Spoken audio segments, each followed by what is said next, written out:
Hey everyone, welcome to a great episode of High Voltage Live. I am your co-host, Willie Snyder, with my genuinely awesome partner here, James Stallcup, Volt Online Academy. We are elevating to a mile high Volt Academy, and I am just so excited for this episode. We had a really good turnout with our Myth of the Week. We've been having a lot of fun with it. This week, we did the transformer. I do a lot of work out in gas and oil, and they rarely have flexible connections to the transformers. And so I was really excited to do this one. We had a lot of comments, even on the last one where I was just asking about if we needed a bushing. So that's kind of going to lead into some more myths, and every myth kind of leads into another myth. And we kind of want to bust these myths. That's kind of my goal with Nat King Code, and to kind of try to get the truth behind them. And I really appreciate you, James, bringing your slides and putting this thing together and getting some stuff where, some of these younger apprentices are not going to be confused when they go out on the job site and they say, oh, it's code, it's vibration code. They're going to say, what? There's no vibration code and stuff like that. So, it's interesting. I had some stuff I had to do today. I've been very busy this week, and I haven't eaten or anything all day. I've been really busy, and right. I got here at the office and at 5 o'clock. And everything you're going to see, I put together within an hour and a half. I just hadn't had time. I was like, oh man, I need to get that done. God dang it. And, but that's all right. Well, and I feel bad too, because I'm always trying to send out invites to all the different people. Like I know Lloyd was like, hey, yeah, send me an invite. And it's like, oh, sorry, brother.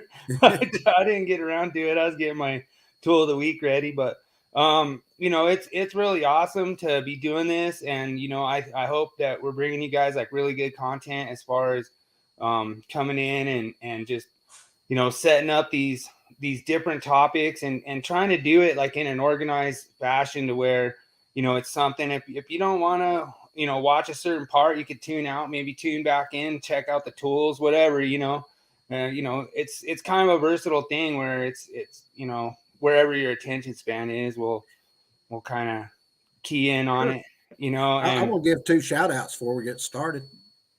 There you go. All right. Yeah. All right. Big shout out to NEC for Dummies, which is about to go to 9,000. I just still can't believe that. Then I got a shout out for you, brother. Oh, yeah? Yeah, I do. If I'm hearing it right, here pretty soon, the website's going to be ready for high voltage, isn't it? Oh, yeah. Yeah, it's getting there. He's trying to work in some promotion things, and I just telling him, I'm like, dude, Willie don't need promotion, man. I mean, the thing is, I got so many like real top-notch electricians that back me every day, and I want to give a shout out to them because they're the ones that make this all run. Is people will say, hey, look at manufacturer's instructions, Willie, or oh, hey, you know what? It's job spec, and it's like, yeah, and that's a good addition to things that people have to know, because just because it's not in the National Electric Code doesn't mean that the job spec isn't going to require it. Sure. And so that means a lot to me. I know I talked with Bob Cook the other night, and he's been working with the guy over there, and he's trying to do all these like big things, and I'm not going to say what they are because they might not come through. But the thing is that what we're trying to do is we're trying to aspire to bring the knowledge of the trade to all the apprentices, and it's just been awesome. I mean, we've been doing journeyman exam prep on Wednesday nights. You can check out links. James has them.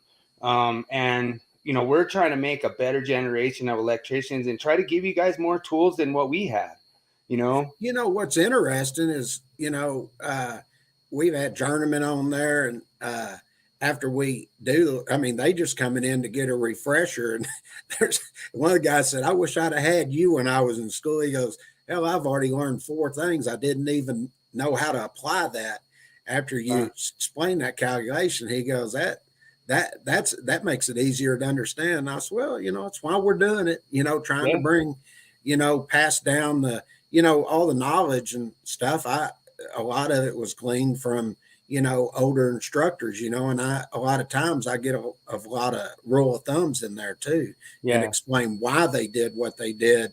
And, it's more than just prepping for the journeyman. You're actually getting a full education on calculations when we're going through that. And I feel eventually that's going to be a very wildly successful little thing I'm going to do every week. I agree. And and I enjoy it. So yeah, the one thing I want to give a shout out again to the lady apprentices. Any of the lady apprentices in the audience, feel free to join up with the lady apprentice group. It's not just strictly for ladies, but there's a lot of guys. There's a lot of top people in there, top experts, and so if you have questions or whatever, it's kind of nice that like I say, we reached out to a few females that we're going to try to have as guests and stuff. So we're working hard to try to just incorporate everybody in this. And, one thing I tell a lot of the apprentices, if you're having trouble at work and you're not understanding something, go up to one of the journeymen and say, hey, man, can you show me a trick on this? Because I used to do that when I was an apprentice. And I tell you what, I know the best tricks in the business now. Yeah, you learn a lot of tricks asking those questions. And I've noticed also, it was just accident. I noticed I never really paid any attention to it, but I was browsing through the admin stuff on NEC for Dummies. I did not realize we had so many contractor pages that are linked with the group. Yeah. That really surprised me. I was like, wow, that is really something to get. And I think we eventually, when more and more people find out what we're doing with this, it's going to be a really large group, and it's just going to keep growing from this point on. Yeah, so, and we like Bill was saying, well, like you were saying, one of the things we've tried to bring everything together, and we got a lot of different groups, fun groups, serious groups, and all of that. But we also have the NEC death match, which is, God, I guess we're getting close to 500 now or something like that, or 4. I don't remember where we're at. And a lot of people are coming on to the site and registering. Some of them, they're not even doing the NEC death match. They're just, because I can see the links where they're coming from on the pages and stuff. And they're just coming in buying courses and publications and stuff. But, we have that. Then we got the High Voltage Live show. So, a lot of our material. And high voltage memes. Now we have high voltage memes. I love high voltage memes. Everyone knows me. I'm a meme guy. I'm like a meme. I know you are. Lord. Meme lord. I've done 2. No, 3. I've done 3. So, over on LinkedIn, I've got a lot of comments back and forth on the one new journeyman. It's got old Gomer Pyle there, the big old smile. Says underneath, asking the apprentice to go get the wire stretcher, and they're all coming, the sky hook and all this other stuff. Yeah. Well, you ready, brother? You ready to do your myth of the week? What's up, William Curse in the house, brother? How you doing, sir? Hey, happy birthday, brother! It's his birthday today. Oh, is it? Oh, happy birthday! Mm-hmm. So I sent him a happy birthday. Yep. Do you have that? Oh, there we go. All right. So I saw this picture, and I'm gonna put it on full screen so you can see it. So I came across this picture. This is out at the plant, and these are all built. These are buildings that are built and wired and shipped with everything installed. And so none of this stuff was installed by anybody at the plant. This was all built somewhere else, off location, and shipped.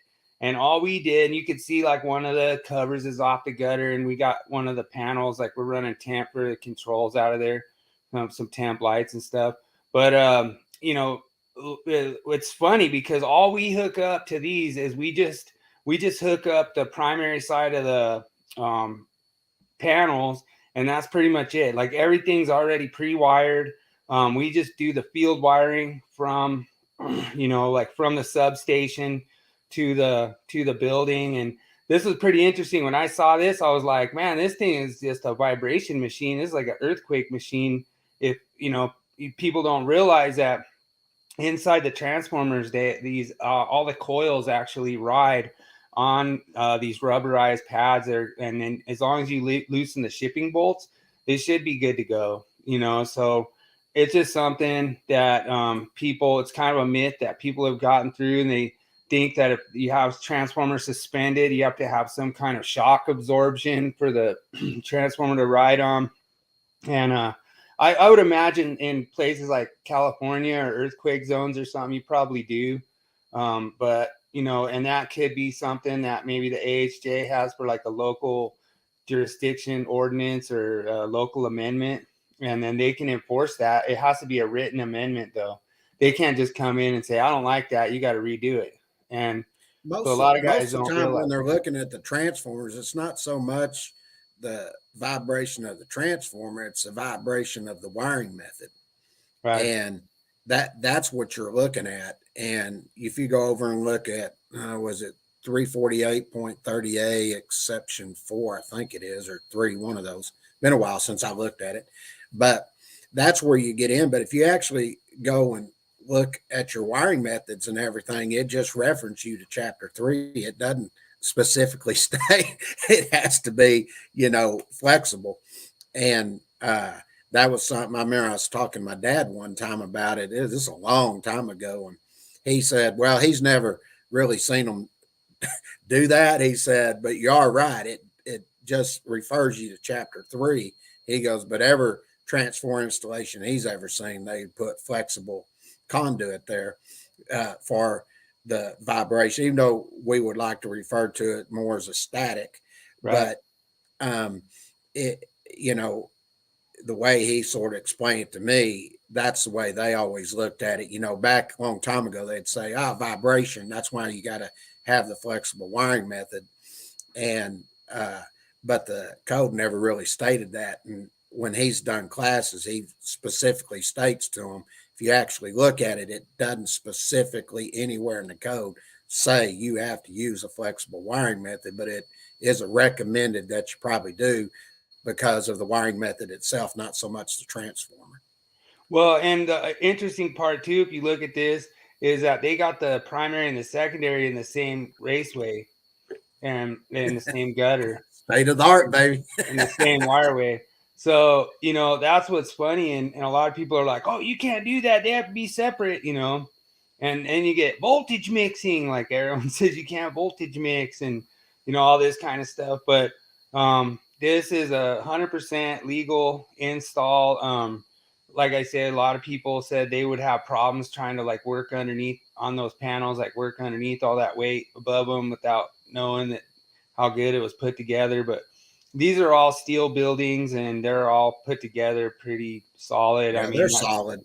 That's 1/2 inch all thread, and so it's interesting. I remember one time I got a call from an inspector out in the suburbs of Chicago area out there. I don't remember what city it was, but they had a dealership go in, and this contractor come in, and he took wireway, came from the panel board and everything, and then he ran it all the way through, and then he branched off to what he wanted to feed. And the inspector called me. He said, I've been trying to find somewhere in the code where that is not allowed. He goes, it just doesn't seem right to me. And I said, well, it's the wiring method. I said, he pretty much can do that type of wiring method. I said, but what he's going to have a problem with, I said, you need to take that wireway. And I said, if you go over and look at 366.22A and B, it's going to tell you no more than 30 current carrying conductors. Well, he had 100 some current carrying conductors right through there. And the next thing you know, it wouldn't dissipate the heat like he wanted. And therefore, but we'll just say this, that was a very expensive job because it all got tore back out after the inspector showed him that. And he said that contractor went down to city council, everybody raising all kinds of cane, and didn't work. So, well, and this was an interesting thing too, because there was no 277 anywhere in this plant. They did not pull neutrals to anything. Like they didn't need to. And it was crazy because when I started seeing it, like, like this, in this case right here, you just have a whole bunch of 480 coming in those transformers. And everyone's like, oh, how come they had 4 transformers and 4 panels? Well, what they try to do is they build these buildings like one size fits all, and then they just use whatever Right. transformers they need. So if you need, like 2 control panels, and you just fire up 2 of them transformers, and then the other 2 are just spare. Or, if you need 3, you fire up 3, or if you need all 4, you fire up all 4. It looks like in this case that they're at least using 3, and it looks to me kind of like they're using all 4. But, I remember some of the stuff that was in there was like not even necessary. There was a lot of certain valves that were 208 volt and different heat trace that was redundant on the prints, and so you'd have 2 different panel designations that was the same you know identification number, and they're both in different panels. So in all reality, they probably needed a Right. couple of these panels. But Yeah. yeah, it's cool. That's Myth busted. You can run rigid raceway to transformers. sure you can. And that's why I say just go over and you look, it refers to the wiring methods in chapter 3. So a lot of wiring methods there. And that's why I brought up 348.30A, I think it's section 4, and it goes over about the transformer and all of that and Right. the flexible wiring method. And but usually the reason they're putting that flexible wiring method there, it's more for the wiring method than it is the transformer.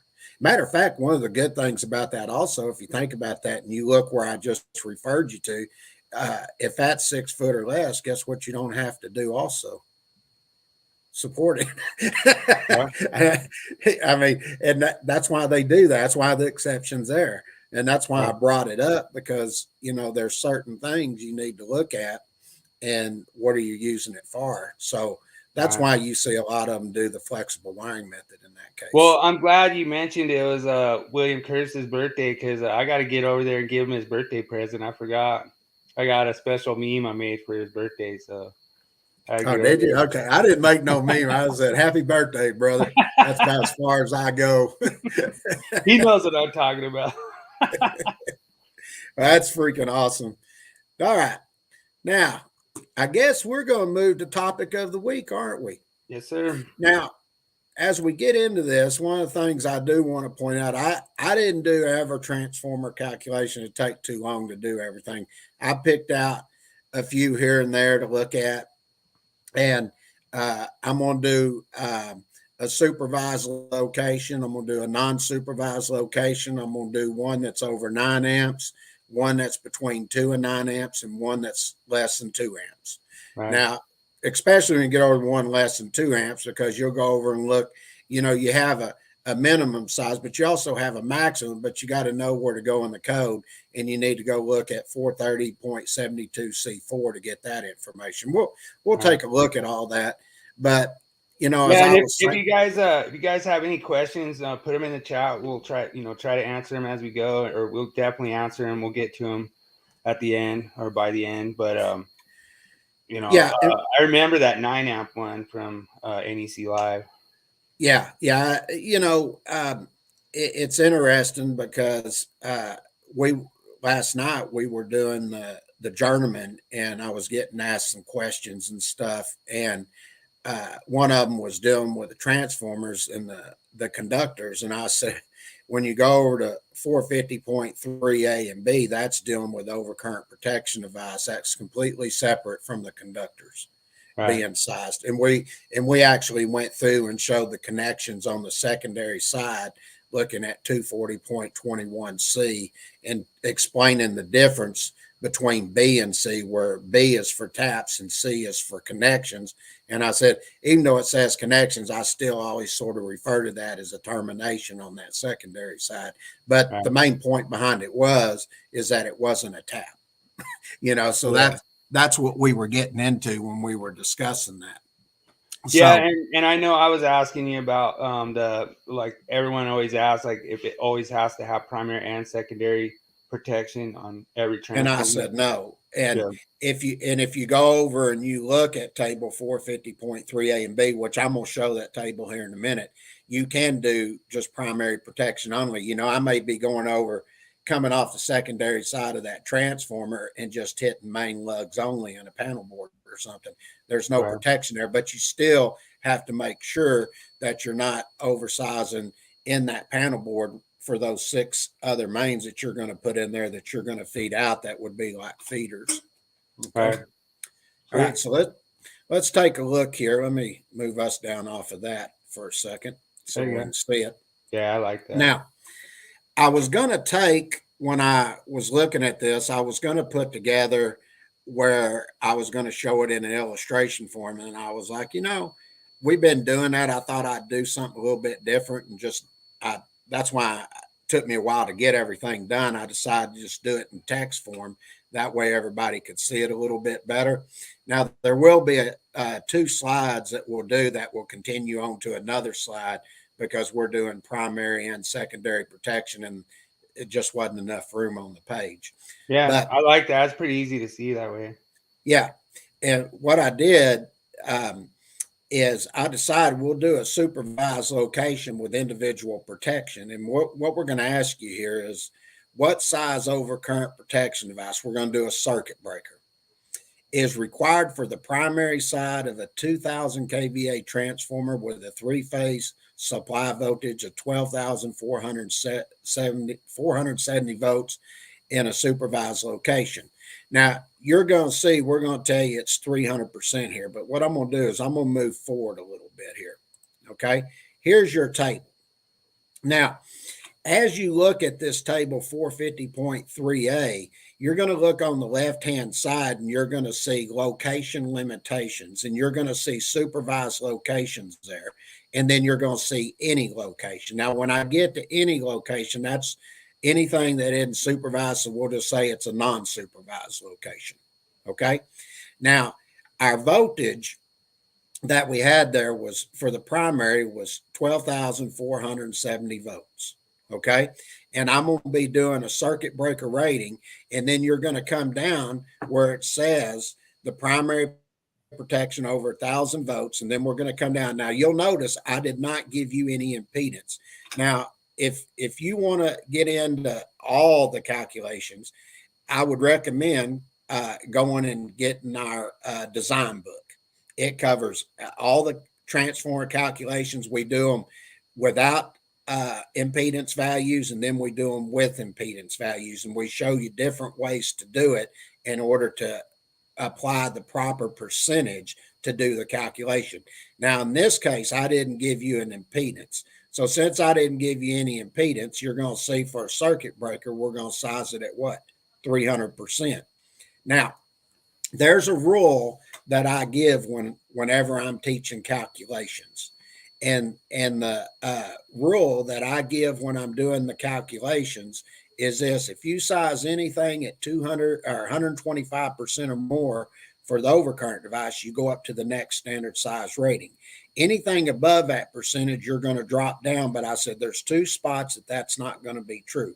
One is transformers, and I'm going to show you here. It gives you the option to go up or down, or if I'm doing phase conversion. And if I'm doing phase conversion and I look at 455.7b, it says you have to protect the conductor. Therefore, I have to be above the conductor size, and so I would go up. Right. Now, in this one, you're going to see it's going to refer you to note 1. Now, I want to read what it says. It says, where the required fuse rating or circuit breaker setting does not correspond to a standard rating or setting. Now, listen to this. A higher rating or setting that does not exceed the following. Now, listen to this. Shall be permitted. So what it's telling you, it's giving you the permission to go up to the next standard size, or I can do what? Go down. Okay. So you get the option here, and that's something you need to pay attention to when you're looking at the code. Does it say shall or shall be permitted? Oh, yeah. Okay, that's important to pay attention to. And in this case, that's why I wanted to look at this table, because here I'm going to go ahead and go up since we have the note 1. But if I wanted to drop down here, I could. Right. Okay, and this is by code. It's right. Not my opinion. You know, that's why I read everything, because I want you to see exactly what it says. Because I know somebody did a video a while back when I was on NEC Live and I made a statement about this, and he went in and tried to show it. And then of course he goes, well, it's just common sense. Why wouldn't you go up? Right. Well, there's a big difference in the cost of the breakers if it's large enough to take care of, like we're doing Yeah, over it. and we do have a lot of opinions, and so that is just our opinion. And we're not trying to represent NFPA or any agency here. We're just trying to make a show with a couple guys just having fun, and so take it what it is. Sure. I mean, we're going to show you the code reference, what it says, and you can interpret it how you want. And we're not Sure. going to judge anybody over that or anything. Yeah, that's why I don't say any names. I just say somebody just said. We have a lot of podcast competition out there, and it's fun. I like it. I enjoy it. I can't wait to have somebody like Thomas Dimitrievich on, and I'm always on his show, plugging him. Yeah, we eventually will. Yep. So all right, now let's look at this. Now, the first thing that you have to do when you're doing your transformer calculations, you have to get the amperage of the transformer, period. Okay. So in this case, we had a 2000 kVA transformer. I automatically want to put it in VA form. So I take the 2000 times 1000, and then I'm going to divide it. And you'll notice I put everything in parentheses. I need to get that value, and then I need to get the value for the 12,470 volts, and taking as it being three phase, I add the 1.732, and then you divide all that up, and then that's going to give you 92.6 amps. Now, we just looked at table 453A, and it said for a supervised location, which I didn't give any impedance here, it said to take it at 300%, and that's going to give you 277.8 amps. And then I go look at table 240.6A, per note 1, you'll notice I put note 1, and it says shall be permitted to go up to the next standard size, or I could drop down to a 250, but in this case, we're just going to go up, and we're going to tell you got a 300 amp overcurrent device. Right. Pretty basic. It's not that, like I tell everybody when we're doing calculations, it's good not to overthink things. We discussed this last night. I was showing the difference, not the difference, but just showing how to do the branch circuit feeder and services. And I said, it doesn't really matter if it's continuous, non-continuous, you're still going to do the same principle. It's just going to be larger values. And we did 3 calculations in a row, and it was the exact same calculation. We just had different values. And I think what happens a lot of times when people start doing calculations, they start seeing these higher amperage values, and they think there's something else that has to be done. And It's not. If you follow the basic principles, just follow these steps like this, you're not going to have any problem determining what that amperage rating is. But you're going to notice that through all these calculations. Now let me go to the next one. Well, and one thing I want to bring up too is, in that case, it could be that you call the supply house and they say, hey, we don't have any 300 amp breakers, but we have a 250. And then you're like, cool, send the 250 and let's slap it in there and get our inspection and get the hell out of there. Rather than try to special order at 300. I've had calls before where an inspector has told them, you got to go up to the next standard size. And I had contractors call me before, and they go, I know you've told us that we could go down. And it was sort of the same thing. They didn't have that certain breaker, and they needed an inspection. And I tell them where to go, and then they go show the inspector, and he'd look at it and he'd go, yeah, that's what it says. He'd give them the green tag, Nice. And, Dad and I have made ourselves available a lot of times. There's a lot of times we get calls, we can't get back to you till later at night or the next day or something because we're teaching a course or something. But, we always try to call back, if we can, and or as quick as we can to help people out when they have questions on this. Now, let's take a look at this one. Now, what I'm going to ask here is in a non-supervised location. So I just want to go back one here. Now, you're going to see this is any location here. Now, you'll notice in any location here, I have to have some type of impedance here in order for me to know how I'm going to size the breaker. When I was in supervised, I didn't have to do that. Most of the time you'll know what the impedance is, but if I didn't have any, then I could have used one of these percentages here, depending on if I was using a circuit breaker or a fuse rating. Now, this question, what we're going to ask you is the same thing. We're going to size a circuit breaker, and it's for a 3-phase 4160 volt. And then on the primary, for the primary, and then for the secondary, it's 408 volt secondary. And then we're going to tell you it's a 400 kVA transformer with a 5.9% impedance. Well, if I go back over here and I look at 5.9, I'm not more than 6. So if I'm coming over here sizing my circuit breaker for 4160, what's my percentage? 600%. And then again, it tells me to see what? Note 1. Okay. Right. Now, if I come back here and I take my 400 kVA transformer, 400,000, I'm going to divide by the 4160 plus the 3-phase at 1.732. That's going to give you 55.5 amps. So I'm going to take that at 600%, 333 amps. And then I looked at note 1, which I'll go over to table 240.68 for my standard ampere ratings for my overcurrent devices. And the next size above that is what? 350 amps. Right. Pretty basic to follow. Now, yeah. Let's see if I moved it over here. Yeah, I forgot to take that step 4 off of that one. Yeah. Now, this is a secondary. Now, let's look at this right here because I want to go over and I'm going to be sizing my circuit breaker, but I'm on the secondary side at 480 volts. So if I come over here and I look at my not more than 6%, and I'm going over sizing my circuit breaker, and then you come back over here and you look, it says take it at what? 125%. Now look at here. Yeah. Right here, see where it says 1,000 volts or less in the secondary protection. Now, if I was over 1,000 volts, it'd be 300%. But since I was less than 1,000 on the secondary with 480 volts, then it tells me to go to 125%. And then it says see note 1 once again. Nice. So let's go over and take a look. We take the 481.1 amps at 125%.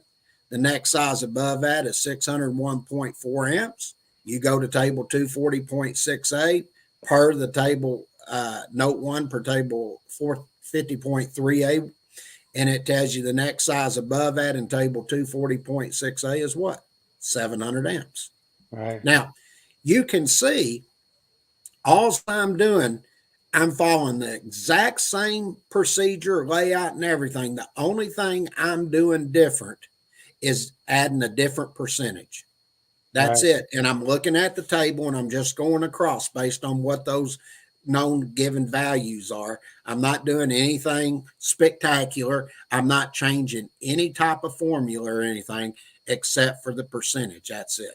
So now I just got a question. So like if it's a non-supervised location, does that mean you get like a little extra long break and you get to like watch YouTube videos while you work? And what's that? Is that what that means? I'm trying to see if that's like defined in the code book. Because well, you know, one of the things when I look at calculations, and I've always preached this, is there's a formula for it. And I'll give you an example.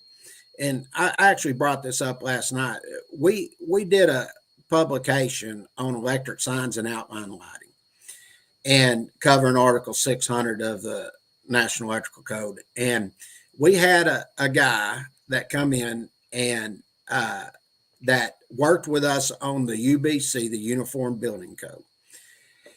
And one of the chapters we have in there, which I think is a really cool chapter, but it goes in and it talks about the different soil conditions. And when you dig a hole in the ground and you're going to support a sign with concrete, and then you got wind loads, and then you got different type of channel steel you're using, everything, bend ratios and all of that.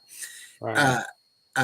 And I just learned all this probably about 15 years ago, but he came to the office and I'm sitting there looking at how he explained this. Now, I don't know anything about it. Right. So I started looking at it and I said, what's this mean? What's this mean? And so what I ended up doing, he had 3 steps to the problem.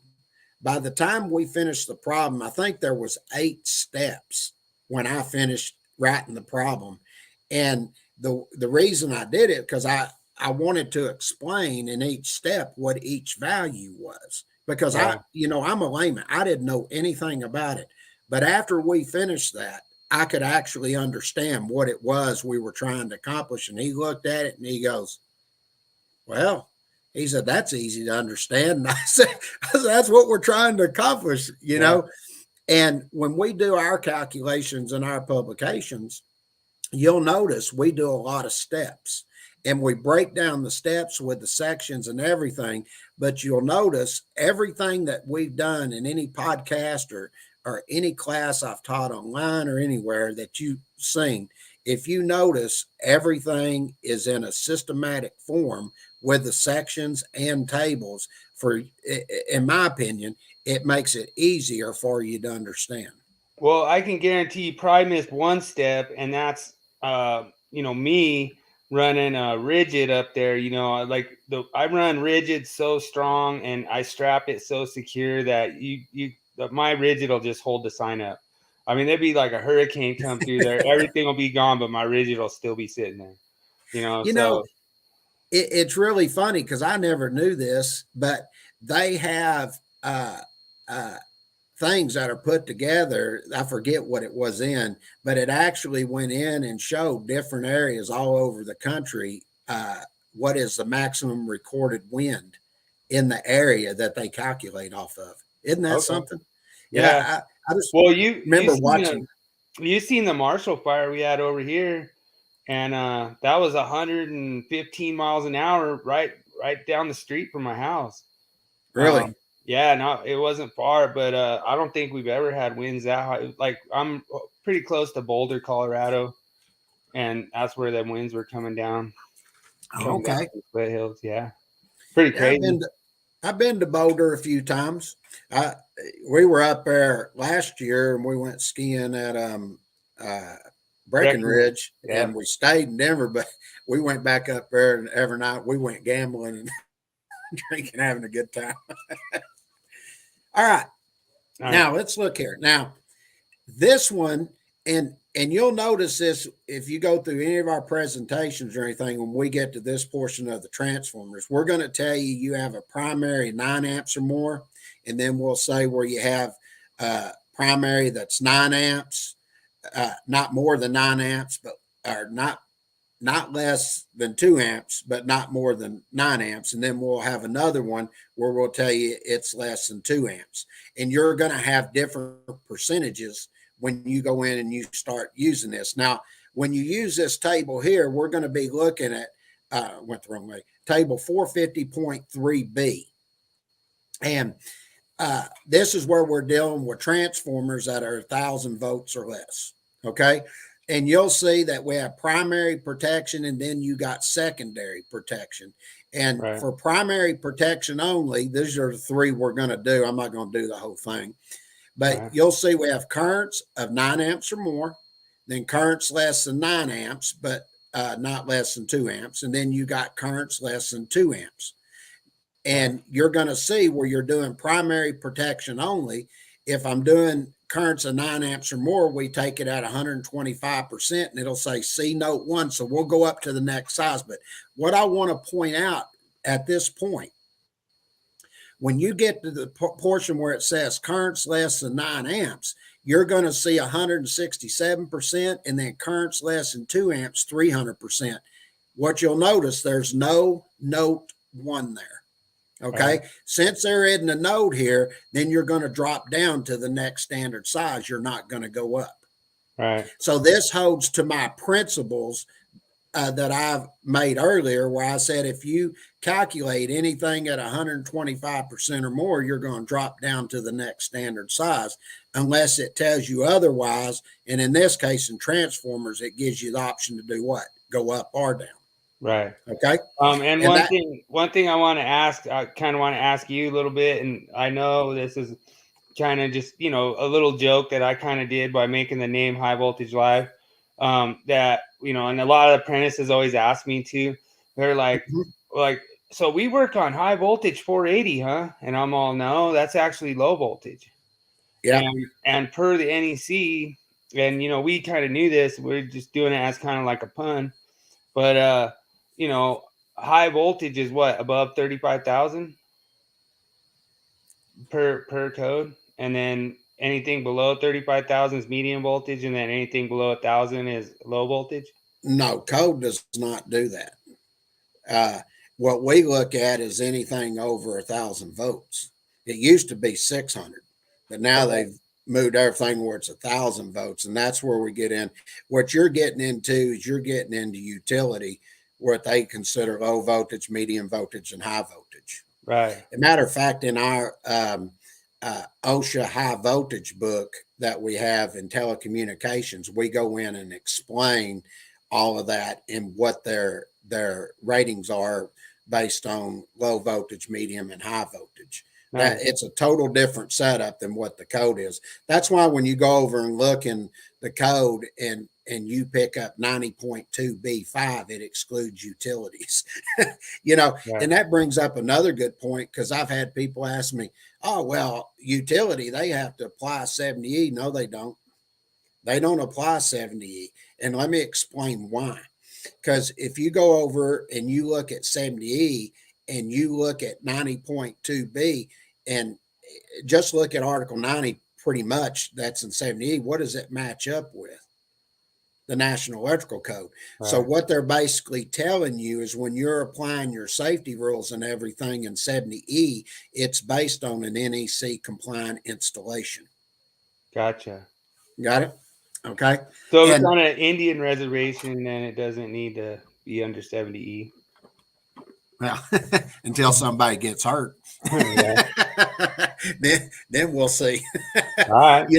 You know, that's something Dad and I have done a lot of expert testimony cases and stuff, and a lot of them on 70E. It reminds me of one. I remember this company, they got wrote up by OSHA, and one of their OSHA guys had taken and said that when they were selecting their PPE, everything had to be done by the table method. And they called me and asked, I said, nah. I said, matter of fact, we actually recommend that you do it based on the calculation if you can, because that's going to give you more of an exact.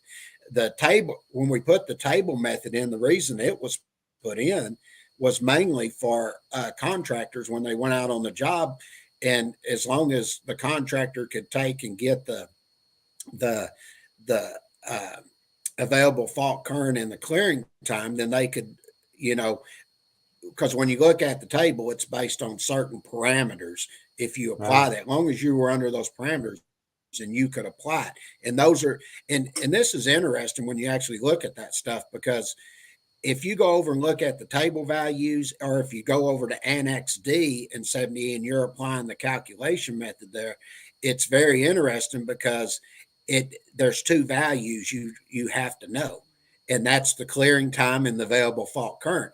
Well, then if you look, what did the code come in and do? Well, we added 110.24 that when you're doing as far as the inspectors, when they go out there, that at that service equipment, you know what the available fault current is, because just like pulling teeth trying to get it from the utilities. And that's why we want it there, because of the safety that was being applied in NFPA 70E. A lot of people don't even realize that. Yeah. So that's why I explain this stuff, because, you know, I get questions on that all the time. And you know, I've been teaching 70E for NFPA for a long time, you know, when it first started. And that's how you look at the 70E document. And it's, you know, I've tried to tell people this, the 70E document and the National Electrical Code, and soon to be NFPA 70B, have a direct relationship with each other, because if the equipment is not maintained properly, that will change what the arc rating could be. Well, and I do realize that me and Bob Cook probably had the wrong glow stick for 4160, but You know what I mean? Like we were I know kind what of you're going towards. we were kind of making a point, and it's fun to help the apprentices learn like that, where it's like you got a 1,000-volt rated glow stick, don't be putting it on 4160. It's not going to work. Right. All right, let's move forward. All right, that was a good question. I actually, you know, I could just sit here and discuss stuff all day. Just throw me a question and I'll just go off, start telling you all We might kinds of just stuff. start doing that, the Willie's Q&A for Stall Cup hour. Well, you got to give me. I got so much going on right now. I don't have time for all that. But we'll eventually do that. I actually enjoy doing, people asking questions and telling them where to go and everything to find it. I always say, don't take my word for it. Here's where it is. Go look at it, and then you make a decision on what you want to do. Simple.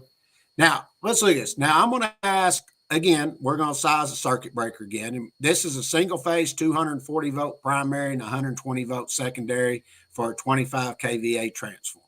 Okay. Now, same principle applies.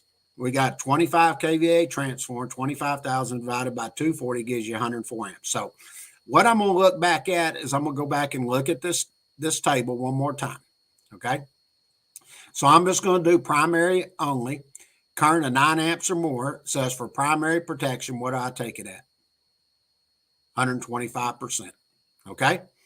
So come over here, 125% gives me 130 amps. Go back one more. Is there a note there? Note 1. Go note 1, go up next standard size, go look at table 240.6A. I went the wrong direction there. And look at table 240.6A and 130 amps. The next size above that is what? 150 amp. Okay. Now, I do want to point one thing out. I've had this question before too. And, this was funny because last night we were actually discussing this because there was a question that come up. And they said, well, we're doing conductors, but you're starting off and you're looking at this next section, 240.4B, which, of course, Article 240 deals with overcurrent protection devices. I said, well, yeah, I'm doing that because if you go up and look at 240.4B, it basically, in essence, tells you can protect the load or you can protect what?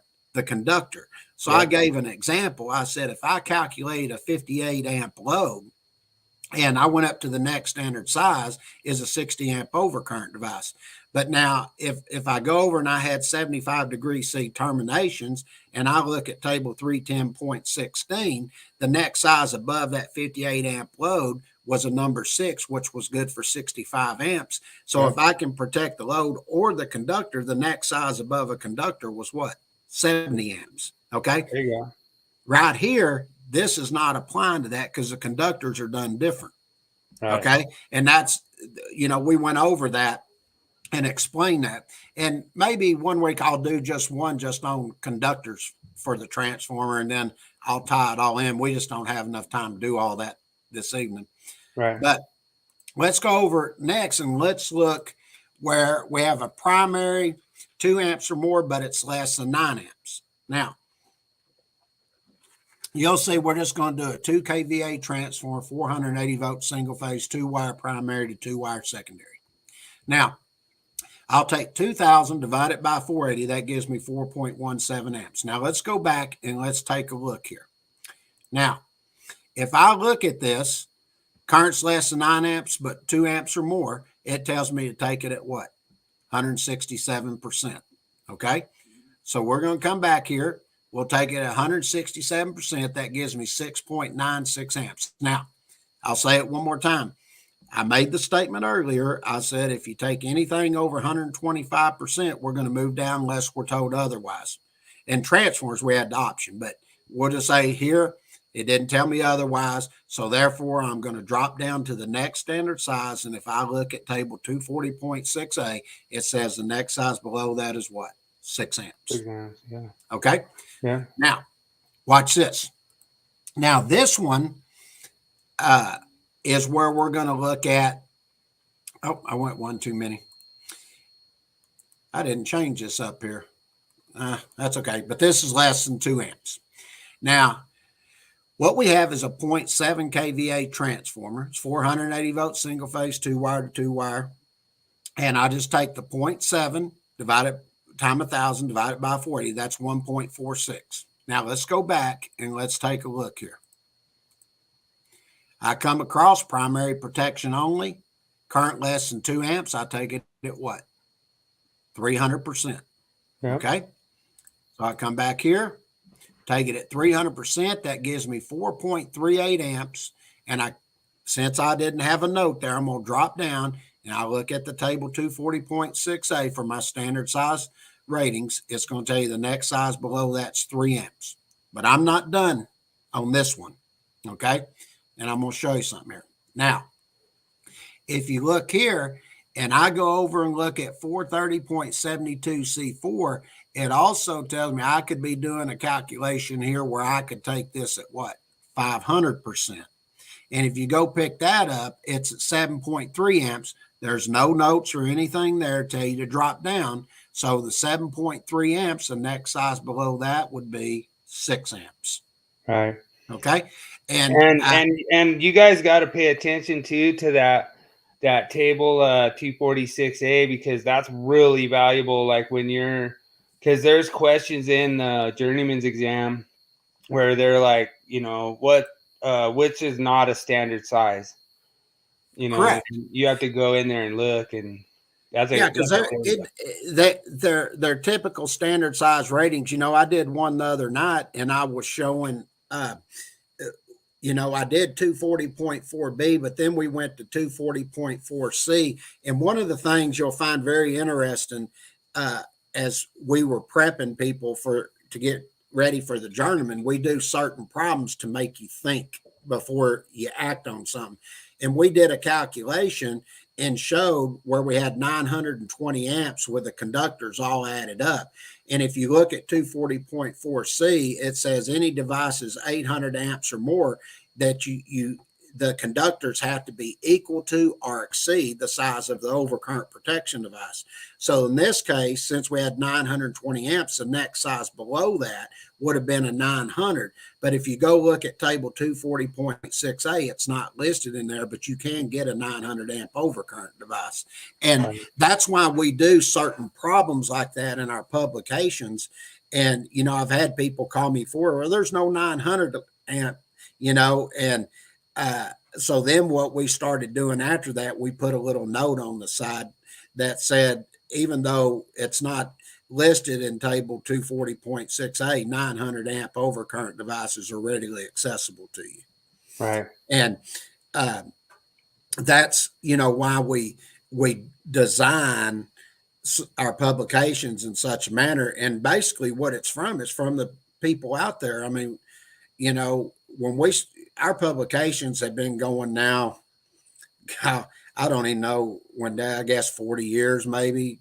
I said 5 decades. I was probably wrong. I was thinking since the 70s. I was trying to think. I remember it was in the 70s because I remember him doing them when I was in middle school. So, and then I remember in high school, he actually made me, which at the time I hated him, but now I like him. But he would make me go. He had a place over on Ray Street in Fort Worth, and he was doing 2 nights he did journeyman, and 2 nights he did master prep, and all his classes were completely full with 50 students in each class.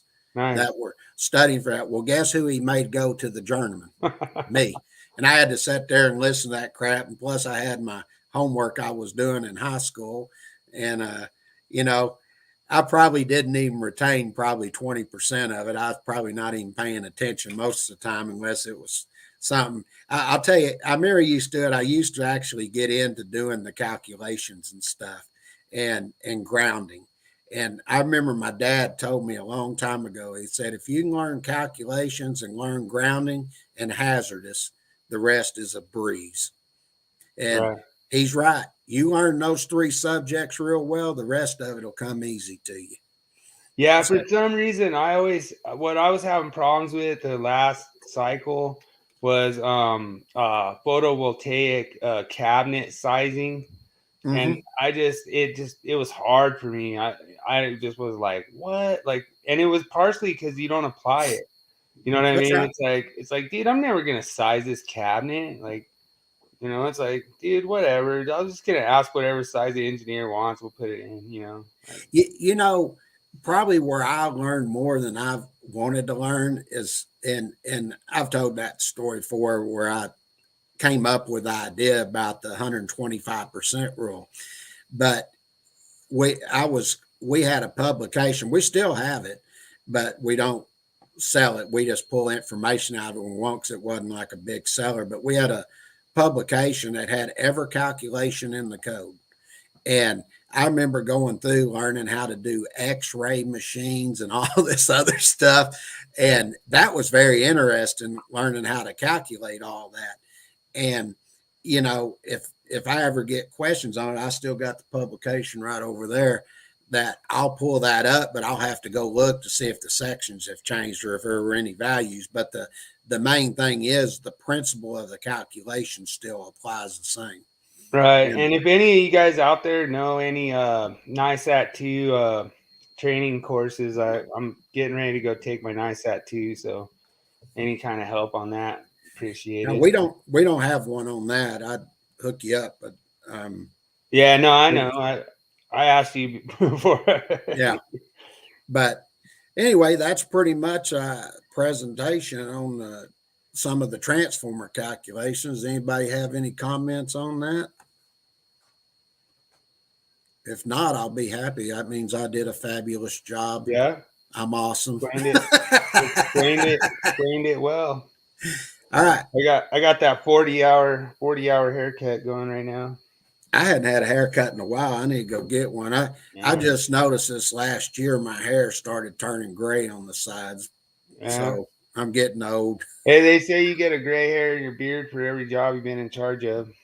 Oh, really? Well, I Yeah. don't have to worry about that. I got a baby face. Like, you can't see it, but this has been a little over a week, and I barely, Dude, I I actually just just don't shaved. grow hair on my face. I actually just shaved, man. I've always believed, I always had a baby face. It sucked in high school, but now I'm older. I appreciate it. I feel you. All right. You got your tool of the week there, brother. Won't you All hit on right. it and tell them what we're going to do? So you tone it, you own it is what we always say out at the plant.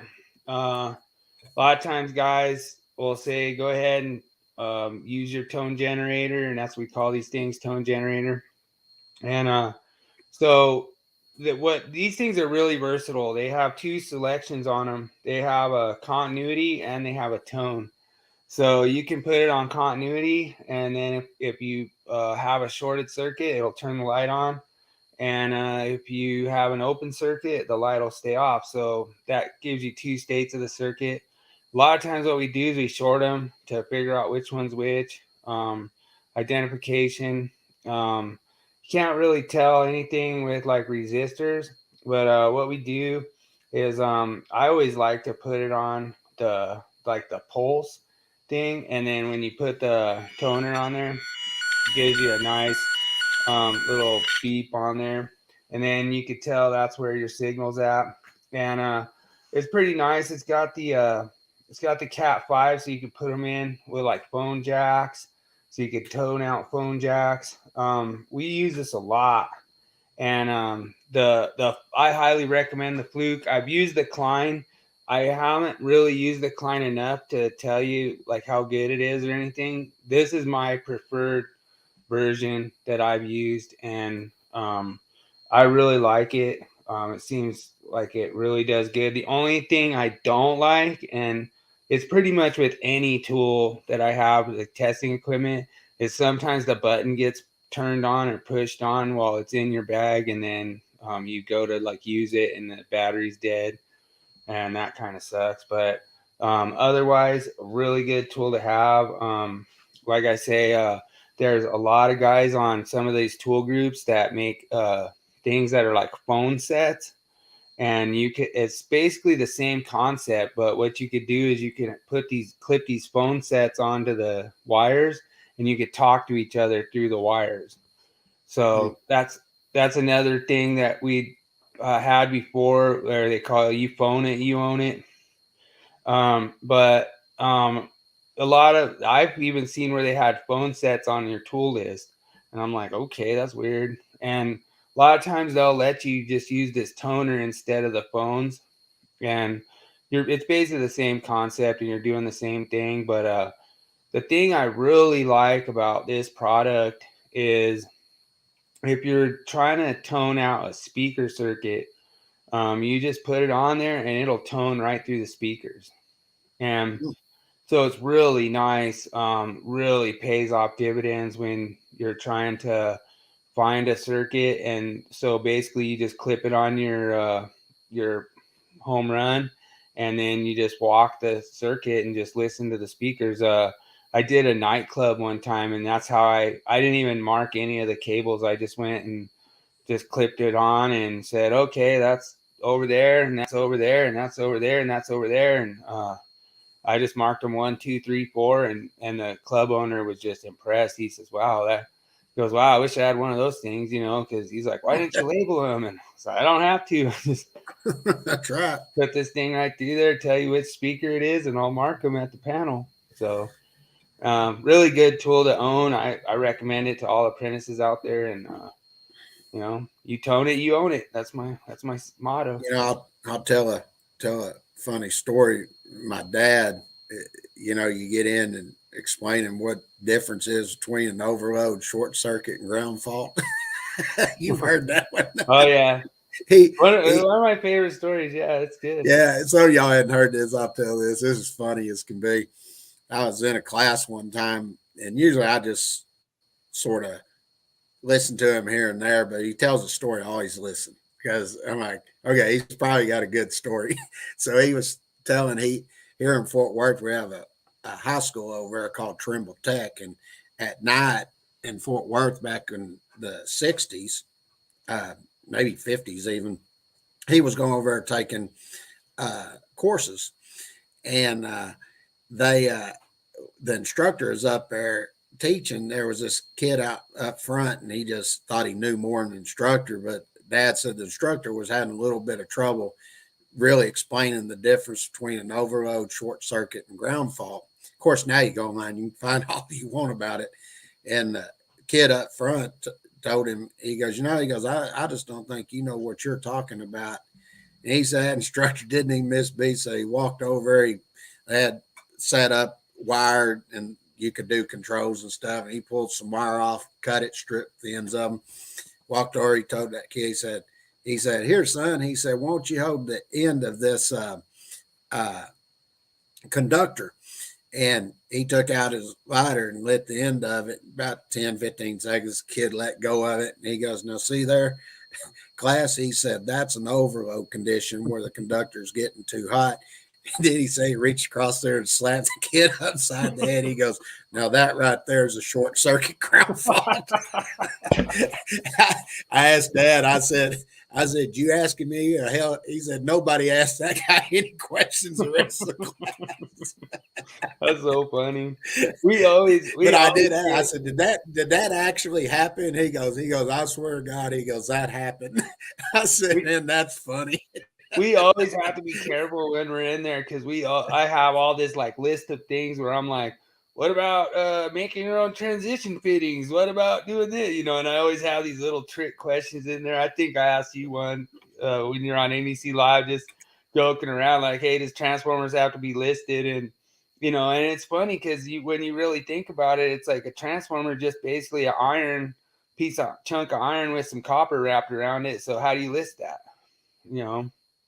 Right. And it's pretty. I got a question for anybody that's watching. Y'all got any requests for opening music y'all want to hear? This week I did one on it was a game. It was from like a game opening, for stuff. And I heard it. I was like, Daddy, when I played it for him, he goes, I like that. He goes, I like it. Dun, dun, dun, dun. I said, yeah.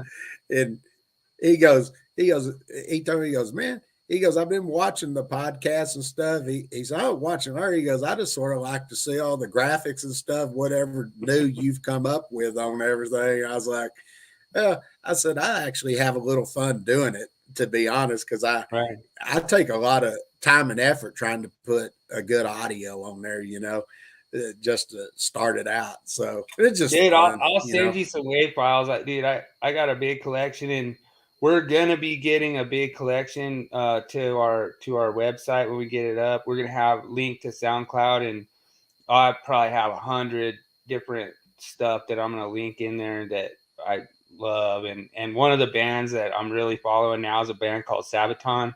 They have a album out called War to End All Wars, and it's really awesome. Those guys really rock, and I've been sharing a lot of them on my podcast and stuff. So feel free to check it out. Here's mine. I was in this last summer, I was in Cabo. Sammy Hagar, baby. Nice. And they had a band there, and they were playing all the classic rock and stuff, and they were fantastic. And we hung out there, and of course we had the tacos and everything. But all I did, I was sitting there. It's a funny story because my father-in-law, I don't say my father-in-law, but my daughter's father-in-law, she married a guy, and when I met him, he's a really nice guy, great demeanor. I really like Kiefer a lot and love his parents too. And when I met him, I said, "What do you do for a living?" He goes, "I work for my dad." I said, "What's your dad do?" He said, "He's an electrical contractor." I was like, "You gotta be freaking kidding me!" And so I said, "Well, ask your dad if he knows James Stoggett." And I swear, he calls me the next day, and he goes, "Are y'all the?" He goes, "First of all, he goes, you didn't tell me who you were." He said, "But I just want to make sure we got it right." He goes, "Y'all the one that write the books and teach the ICA?" He goes, "You're not going to believe this. My dad," it's funny because over at Ray Street, he went to Ray Street and sat in my dad's class to pass his master's and knows my dad personally and everything. So when we went to Cabo this last year, they went with us. And him and I, we were sitting down there at the table and everything, and we were drinking Don 50 tequila, doing shots of that, and then I was having Pacifico beers, and we closed Cabo Wabo down. Wow. We had a good time. I mean, dude, that's the way electricians do it. I heard. I don't know. I mean, for sure. That's the way we do it down in Texas, anyway. just to do a shout out to everyone out there. Thanks so much for participating on the Nat King Code Myth of the Week, and you can always message me directly from Nat King Code if you want. And all you have to do is go onto Facebook and type in Google Me 123, and my page will come up. You can message me, and we'll cover. If you have a question, we'll cover your question. We'll host it, whatever you want. We put it out there, and there's not just one side to every question. There's going to be a bunch of different sides, and we realize that, and we try to make everyone's voice count in the industry. Sure we do. And that brings up a good point. If you're just wanting to do some learning, go over to Vote Online Academy and get in the NEC Deathmatch. I mean, nobody's going to know your scores or anything. It's just there for people to learn, answer questions, and I mean, somebody's going to win, of course, but it's more for fun than it is anything. And there'll be some surprises there and stuff that will be given out. But we're still 4 months away from the end of that one. And what I think I'm going to do after this one, I think I may do one, the next one for 6 months on grounding. Nice. Just grounding questions and set that one up. So, and then after that, we may do hazardous locations for 6 months. I have so many questions. I can just go on and on and on and on with this. Dude, I did cover a little bit of hazardous for a while on my page, and that's a lot of fun. Dude, there's a lot of inspectors that don't understand hazardous. They'll sit there and Oh, be well, like, hey, yeah. that's changing location. I'm like, no, it's not. You know what I Yeah. mean? And then, just, and the whole thing is, it's like, and I'll give a shout out to all the inspectors I've had out in hazardous location. I feel they were all really knowledgeable. They wanted to learn. And I says, hey, you know what? I just want to see the code reference. And then they went and they Right. got the code reference. They're like, you know what? That's only if you dig a hole in class 2 div 1. I says, yeah. And then That's that right. makes it class 1 div 1. And I'm like, yeah, I understand that, but we're not digging a hole. So, You know, I can tell you this. I've done a lot of hazards classes, and I'll ask a question, just a basic question right off the bat. I'll say, how far does a hazardous location extend? And everybody, or majority of them, they'll say 20 foot. And I'll say, where'd you get that? Well, it's over in Article 511, 513, all that. And I'm like, no. I said, that's 20 foot out where you're at a gas station.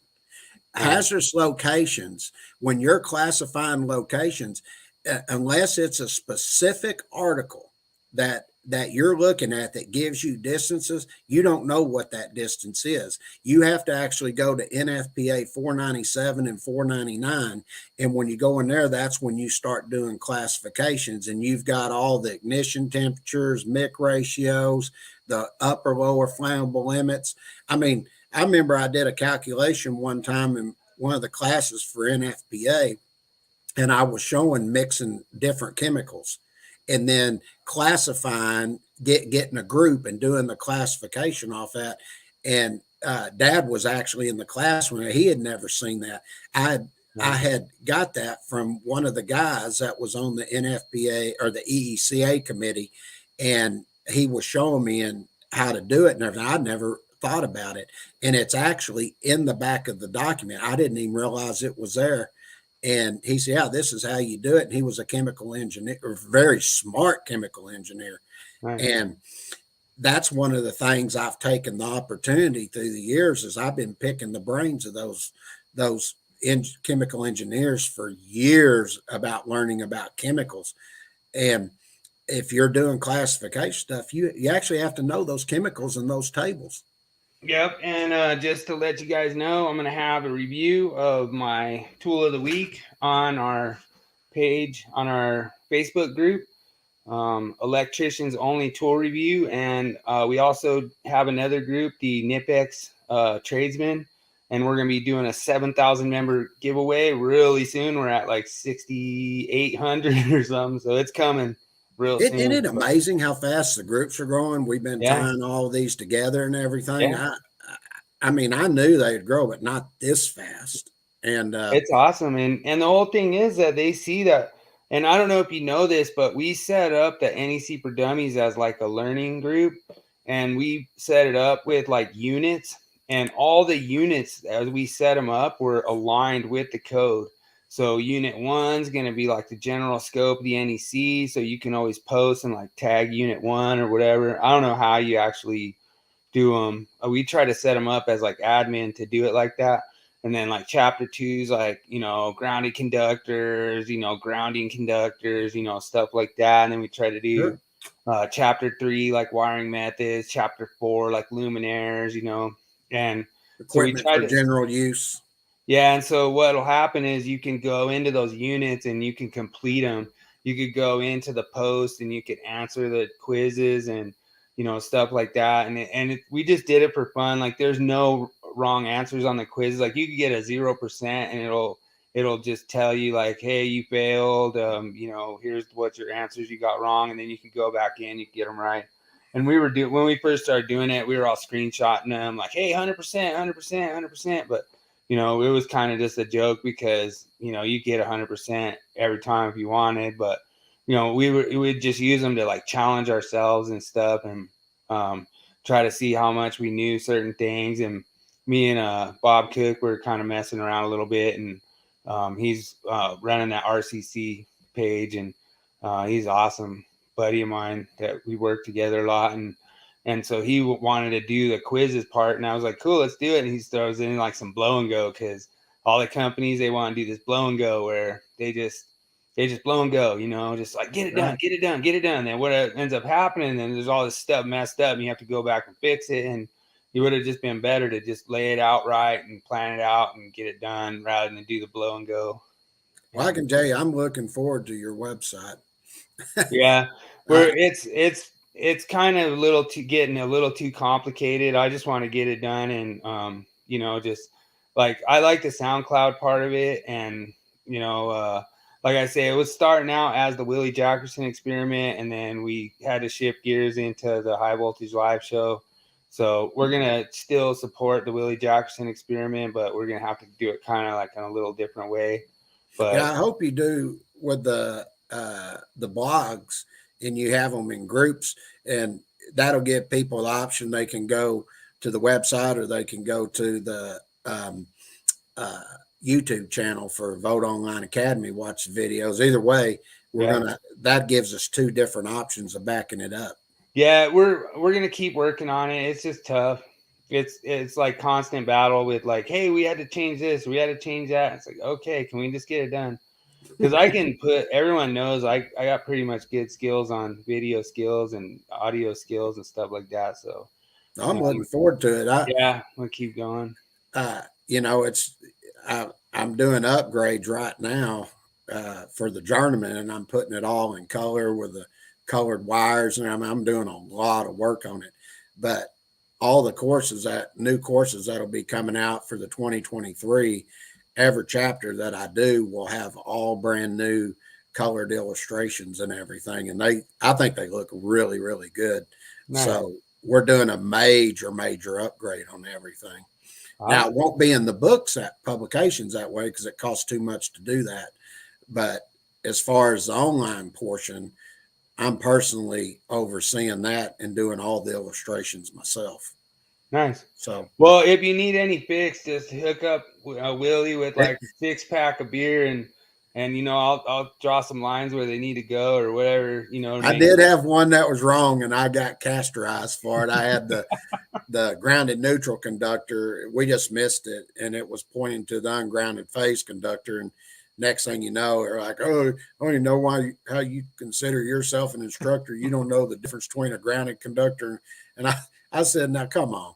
I said, all the right sections and everything were there. We just missed where the arrow was pointing. And of course, they made a big deal. I was not a fan of the switch one. That one was like basically an outlet. Like, I guarantee I've had my apprentices go wire switches like that and trips the breaker. And then I'm like, what are you trying to make, boy? Breaker tripper? Yeah. Because you did that good. Well, one of the things when, because I post a new NEC change every day for the 2020, just go ahead and put I like them. I haven't even had a chance to read that one. The new one has a lot of text. I had to do a lot of explaining behind that. But, that's one thing when you're putting all them posts out there and everything, there's always a chance you can have an error, and dude, you don't have to tell me, dude. I did 2 years of questions, and I had like Weed Man, and I had like all these different instructors just like, there's no way possible that could be answered. And I'm just like, you know what? Thank you. I appreciate it. Thanks for helping me out. You're helping me learn how to write questions better. And I think I'm doing pretty good now. I think, I'm getting a lot of attention. And, the thing is, it's like, I know like, hey, if I say this, it's going to be wrong. If I say that, it's going to be wrong. So, I'm going to go right down the, down that fine line. Everybody makes mistakes. I mean, I catch somebody, they make a mistake. I just say, I think you might be wrong on this, and, but I don't say you're stupid. And I just say, I think there's a mistake here, and that's the way you should approach it. But, hey, some got to have a bone to pick for some reason. I'm telling you, man, we're doing a lot of things right. And I think, dude, we're at like getting on 120 here. I think we should probably close it on down. Wrap it up. Yeah. Well, everybody, thanks for attending, and we will see you next week. Same bat time, same bat channel. Had to throw an old Batman phrase in there. Go Habs. Have a good week, y'all.